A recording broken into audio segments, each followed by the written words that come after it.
I never thought my life would turn into something straight out of a courtroom drama. I mean, who really expects to go from happily married to fighting for millions of dollars in the blink of an eye? But if I've learned anything from this nightmare, it's that people will show you who they really are when money is involved. And Rachel? She showed me everything. I grew up in a small Ohio town where people left their doors unlocked and neighbors waved at you from their porches. My parents weren't rich, but they gave me something better: stability, love, and a damn good moral compass. Rachel, though, she came from money. The kind of money that made problems disappear and expectations skyrocket. Her father, William, owned a chain of high-end dealerships and threw his weight around like he was royalty. Her mother, Eleanor, was the type of woman who could make you feel 2 inches tall with just a look. When Rachel and I started dating, I wasn't blind. I knew her parents didn't approve. I was the bartender's son, the guy who worked at a sporting goods store instead of running a family business. They tolerated me at best. At worst, they made sure I knew I wasn't worthy. When we got engaged, they finally showed their cards. William had slid a thick prenup across their absurdly long dining table. Just a formality, he'd said, sipping his scotch. Nothing personal. Rachel sat beside him, silent. I remember looking at her, waiting for her to say something, to stand up for me. She didn't. I should have walked away right then. But I didn't. I told myself it didn't matter. I wasn't marrying her family, I was marrying her. And Rachel wasn't like them. She wasn't. I signed. Looking back, I don't know if it was naivety or blind love, but I convinced myself that the prenup was just a safety net for her parents, that they'd never actually use it against me. I was so wrong. For 6 years, we had a pretty normal marriage. Sure, there were cracks, little things I ignored. Her parents controlling everything. The condo they helped us buy that I paid the mortgage on. The way Rachel always sided with them, even when they were clearly out of line. But nothing could have prepared me for the lottery ticket.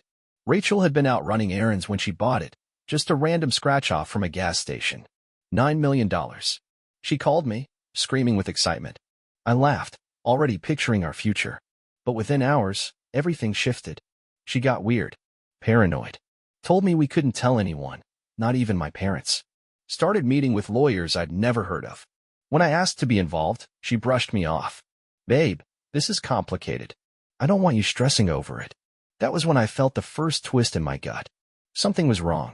And then, 2 weeks later, I walked into our condo to find Rachel and her aunt going through my drawers.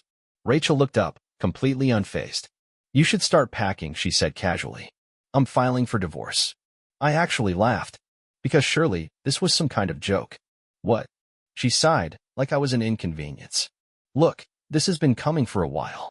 I'm moving forward with my life. My dad already talked to his lawyer. We'll make sure you're taken care of. I stared at her. My wife. The woman I had spent years building a life with. And in that moment, I realized I didn't know her at all.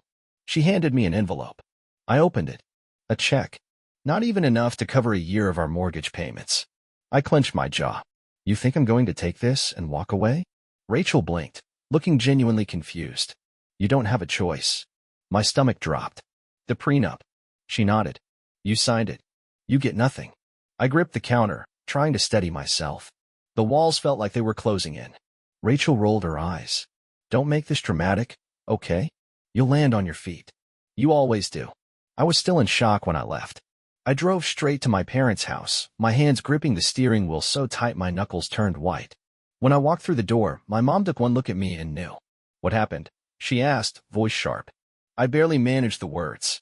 Rachel, she's divorcing me. My dad's face darkened. Because of the lottery? I nodded, swallowing the lump in my throat. She kicked me out. My mom's fury was instant. That little. My dad held up a hand. He wasn't angry. He was thinking. And then he asked the one question that changed everything. What does the prenup say about lottery winnings? I froze. My heart slammed against my ribs. The prenup. The same contract Rachel's parents had forced me to sign. The same one designed to protect her family's wealth. My hand shook as I dug through my old files, pulling it out. I flipped through the pages, scanning the dense legal jargon until I found it. And there it was, clear as day. Any financial windfall, including but not limited to gambling, lottery winnings, or game show prizes, shall be considered joint marital property. My dad let out a low whistle. Well, son, looks like they screwed themselves. I looked up at him, my breath shallow. Rachel and her parents thought they had outplayed me, that they had locked me out of everything. But they forgot one crucial detail. They were the ones who set the rules. And I was about to use those rules to burn their entire plan to the ground.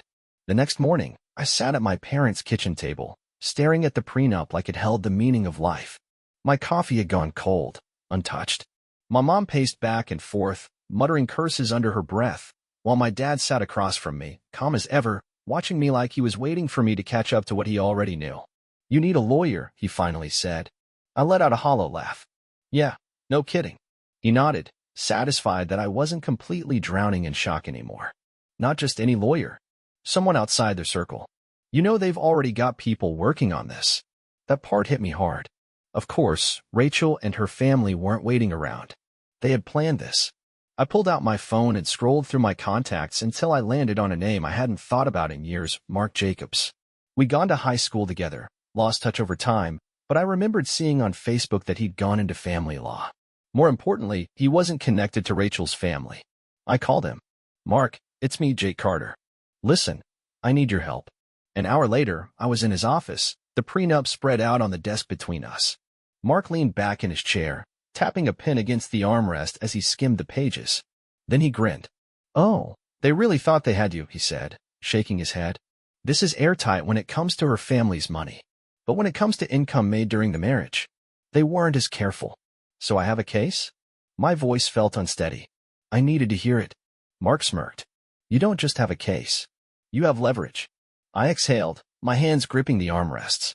"What do we do first?" Mark's eyes gleamed. "We make sure she can't touch a cent of that money." That same day, Mark filed a motion to freeze the lottery winnings. Rachel was about to get a very rude awakening. She called me that night. I let it go to voicemail. Then another call. And another. By the fourth, I picked up. Her voice was tight, controlled, but I could hear the panic beneath it. "Are you serious right now?" she snapped. "You froze my money?" I took a slow breath, keeping my tone even. "Our money." She let out a bitter laugh. "Come on, Jake. We both know that money isn't yours." I clenched my jaw. "Actually, the prenup says otherwise." Silence. Rachel was smart. She knew. She just hadn't expected me to figure it out so quickly. Finally, she said, "Look, we don't have to do this the hard way. Let's talk. Face to face." I should have said no. I knew better. But I wanted to see her lie to my face. The next afternoon, I met Rachel at a coffee shop downtown. She was already sitting at a corner table when I walked in, fingers tapping anxiously against her cup. Her nails were perfectly manicured, her outfit casual but strategic. Everything about her screamed effortless wealth. For a second, I remembered what it felt like to be in love with her. Then I sat down, and the moment passed. She sighed dramatically, shaking her head. "Jake, what are we doing?" I leaned back in my chair. "You tell me." She bit her lip, looking almost regretful. "I never wanted things to be like this." I scoffed. "You kicked me out of our home and handed me a check like I was some disposable employee. But sure, tell me more about how you never wanted things to be like this." She had the decency to look uncomfortable. "It wasn't personal." I let out a sharp laugh. "Not personal? You planned this, Rachel. The second you won that money, you started figuring out how to cut me out." She didn't deny it. Instead, she leaned in slightly, lowering her voice. "Look, we can still work something out. If you just back off a little, I can make sure you get a good settlement. Something fair." I stared at her. "Fair?"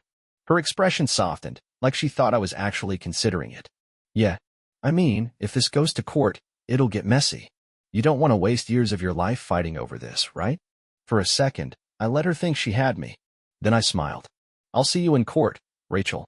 She inhaled sharply, her eyes flashing. "Jake." I stood up. "Oh, and one more thing. Tell your dad he should have read the prenup more carefully." I walked out before she could say another word. That night, the real attack started. First, a call from William. I almost didn't answer, but I wanted to hear how desperate he sounded. His voice was sharp. Controlled rage. "You're making a mistake," he said. I smirked. "Funny. I was just about to say the same thing to you." "You won't win this," he continued, ignoring me. "Rachel was the breadwinner. The judge will see you for what you are, a leech trying to take what isn't his." That hit a nerve, but I didn't let it show. I chuckled. "Is that the best you've got? Because your daughter already tried bribing me, and honestly, that was more entertaining." William's tone turned ice cold. "Take the offer, Jake." before this gets ugly. I let the silence stretch, just enough to make him uncomfortable. Then I said, I think you're afraid. He scoffed. Of what? I smiled. Of losing. I hung up. The next few weeks were brutal. Rachel and her parents tried everything. They spread rumors that I was a gold digger, that I had married Rachel for money. Friends started treating me differently. Even my boss at the sporting goods store pulled me aside one day and said, her dad called. I tensed. And he snorted. Told me I should rethink your position here. I told him to shove it. I exhaled, relief flooding me. Thanks, man. He clapped me on the shoulder. Screw that guy. But the pressure didn't stop. Rachel's lawyers filed a motion to dismiss my claim, a last-ditch effort to argue that the prenup didn't actually apply to the lottery winnings. Mark shredded their argument in less than 5 minutes. And just like that, we got a court date. The real battle was about to begin.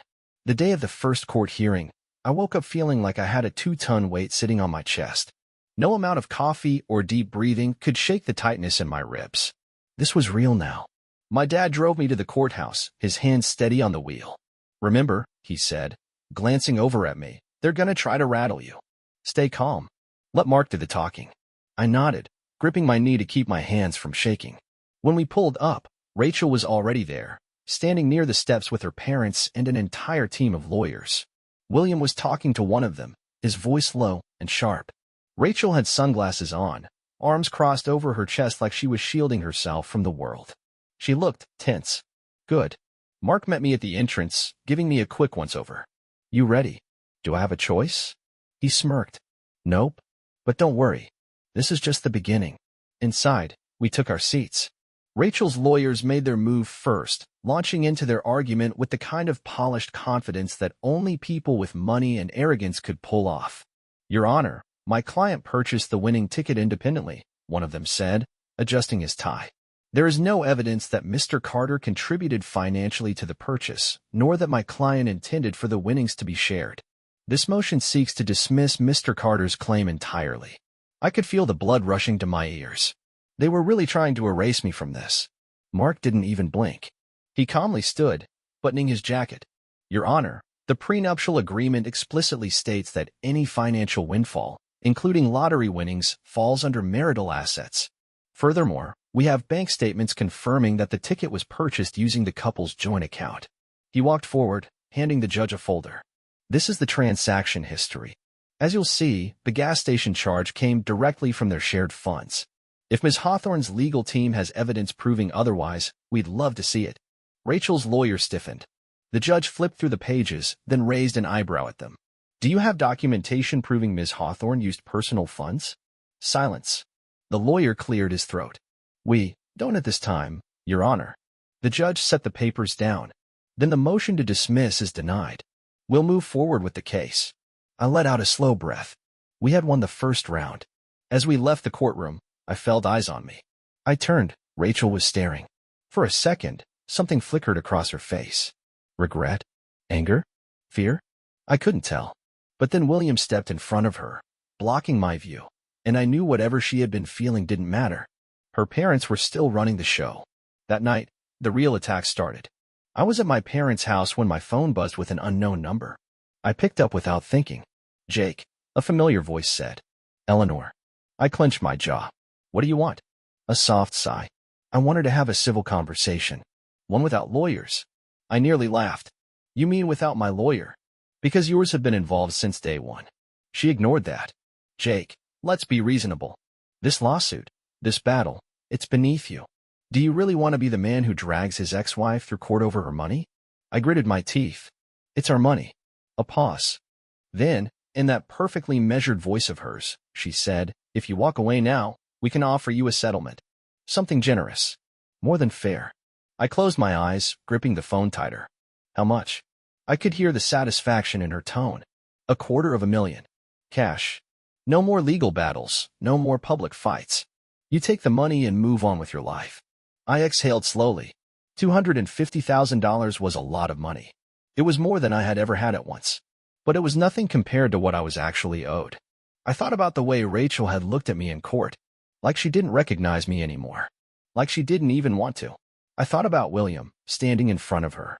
Shielding her. Controlling her. And I realized something. This wasn't just about money. It never had been. This was about power, and they were desperate to keep it. I let the silence stretch, just long enough for Eleanor to start thinking she had won. Then I said, "See you in court." I hung up before she could respond. Over the next few weeks, things got worse. Rachel's team filed motion after motion, trying to slow the case down. Their new angle was that she had been pressured into signing the prenup, and that it shouldn't apply. Mark laughed when he saw that. They're grasping at straws now. But still, the pressure kept mounting. Rachel's family started playing dirty. I lost a couple of friends, people who had been in our social circle, who suddenly decided I was the villain in this. "Come on, Jake," one of them texted me. "You don't actually need the money. Just let it go." I didn't respond. I also started noticing weird coincidences. A call from my boss. "Hey, just a heads up, someone's been asking questions about you." "What kind of questions?" "Financial stuff. Work history. Nothing major, but be careful, man."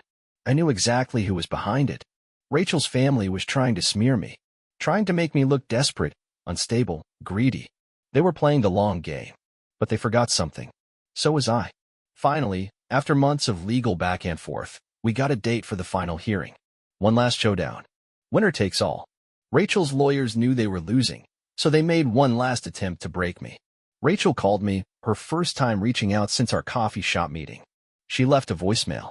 "Jake, I don't want this to go on anymore. We used to love each other, you know? Can we just meet? Just the two of us? Maybe we can figure something out." Her voice cracked at the end. For a second, I almost believed it. Then I remembered who she had become. I didn't call her back. The morning of the final hearing, I stood outside the courthouse, staring at the building in front of me. My dad clapped a hand on my shoulder. "No matter what happens in there, you already won." I nodded, but my chest felt tight. This wasn't just about the money anymore. This was about not letting them erase me, not letting them win. I took a deep breath and walked inside. I walked into the courthouse with my head high, but inside, my stomach was twisted in knots. The final hearing. Months of back and forth, of Rachel's family trying to bury me, of legal games and whispered threats, it all came down to this. Rachel was already there, sitting with her lawyers at the front of the room. She looked different, tired, stressed. Her usual polished confidence was cracked at the edges. I wanted to feel bad for her. I really did. But then I remembered the way she had blindsided me, how she had planned to cut me out the second she got her hands on that money. No. She made her choice. Mark nudged me as we took our seats. "Stay cool. They're gonna come out swinging." And they did. Rachel's lawyer, some guy with the perfect amount of gray at his temples to make him look experienced but not outdated, stood up first. "Your Honor, my client acknowledges the existence of the prenuptial agreement," he began smoothly. "However, we argue that the inclusion of lottery winnings as marital assets was never the true intent of the contract. Furthermore, we believe Mr. Carter's financial contributions to the marriage were negligible and do not warrant a 50% claim to my client's personal earnings." I could practically hear Mark rolling his eyes beside me. He stood up, buttoned his jacket, and walked forward like he had all the time in the world. "Your Honor, let's be clear.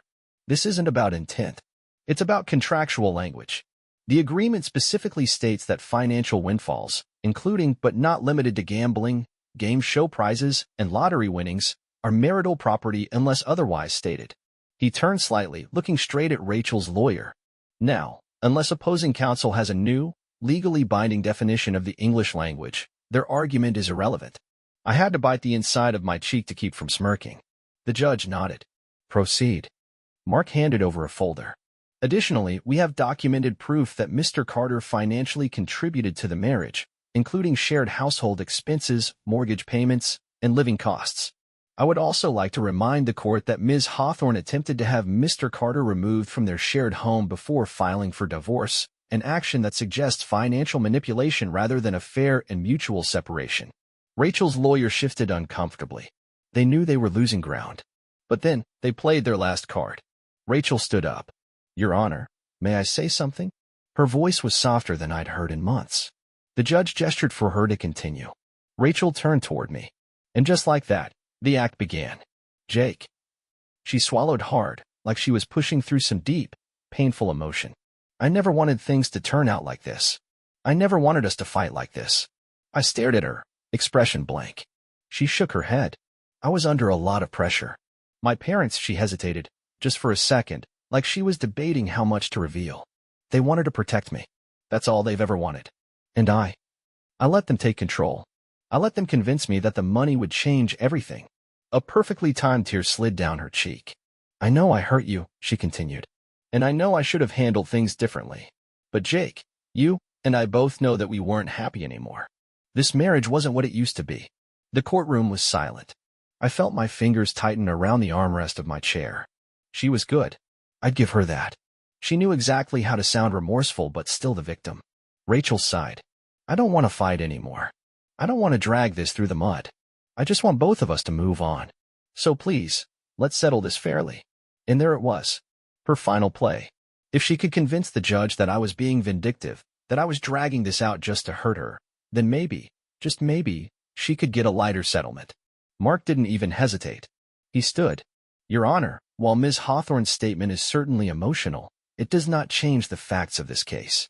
Her legal team has already attempted multiple tactics to undermine this contract, including motions to dismiss, claims of intent override, and now, an appeal to sentimentality. His voice was smooth, controlled, deadly. But at the end of the day, this is a contract dispute, not a therapy session. Rachel's jaw tightened. That got to her. The judge exhaled and looked at both sides. I've heard enough. I'll review the documentation and issue a ruling shortly. Court is adjourned. As soon as the gavel hit the desk, the tension exploded. Rachel spun toward her father, hissing something under her breath. William looked furious. Eleanor, always composed, just rubbed her temple like she had a migraine. Mark turned to me. We did what we needed to do. Now, we wait. I nodded, exhaling. Yeah, but I could feel Rachel's eyes on me. I glanced over. She stared for a long second. Then, so softly I barely caught it, she whispered, "You were never supposed to fight back." And with that, she walked out. The judge's ruling came down 2 weeks later. I was at my parents' house when I got the call from Mark. My stomach had been in knots for days, even though I knew we had the stronger case. Still, I'd seen how Rachel's family operated. They had money, connections, influence. If there was a way to twist things in their favor, I had no doubt they had tried. I answered on the first ring. Mark's voice was calm. It's done. I swallowed. And you won, Jake. For a second, I just sat there, processing. You still there? Mark asked. I let out a shaky breath. Yeah. Just how bad was the damage? Mark chuckled. Not bad at all. The judge ruled exactly how we expected. Half of the lottery winnings are considered marital assets. Rachel has to pay out your share in full. Plus, you're getting reimbursed for your share of the mortgage and living expenses. I pressed a hand against my forehead. $4.5 million. Just like that, my entire life had changed. Jesus, I muttered.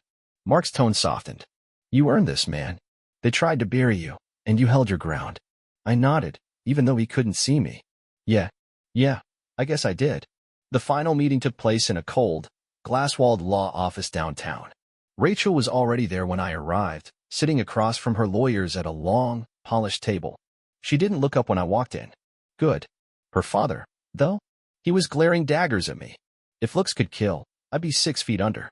Eleanor sat beside him, her expression unreadable. I took my seat, and Mark placed the final settlement agreement in front of me. The check was clipped neatly to the top. I stared at it for a second. $4.5 million. Not quite half the jackpot after legal fees, but enough that I would never have to worry about money again. Rachel finally spoke, her voice barely above a whisper. So, this is it? I glanced at her. Looks like it. She nodded, staring at the table. I never thought it would end like this. I almost laughed. Neither did I. For a second, the room felt heavy, like there was something unsaid hanging between us. Then William leaned forward, his voice a low growl. You happy now? I turned to him, tilting my head. Why wouldn't I be? You ruined her life, he snapped.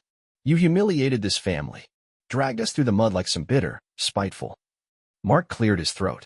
Mr. Hawthorne, I'd advise you not to say anything that could be considered defamation. My client has every legal right to this settlement. William's jaw clenched so tight I thought he might crack a tooth. Rachel finally sighed. Dad, just stop. That surprised me. She hadn't defended me once throughout this whole thing. For a second, she looked up, meeting my gaze. There was something in her eyes, something I couldn't quite place. Regret? Sadness? Or was it just anger that she had lost? I didn't care anymore. I picked up the pen, signed my name on the final line, and pushed the papers forward. Good luck, Rachel, I said, standing up. She didn't respond. I walked out of that office and into the crisp autumn air. For the first time in months, I felt free.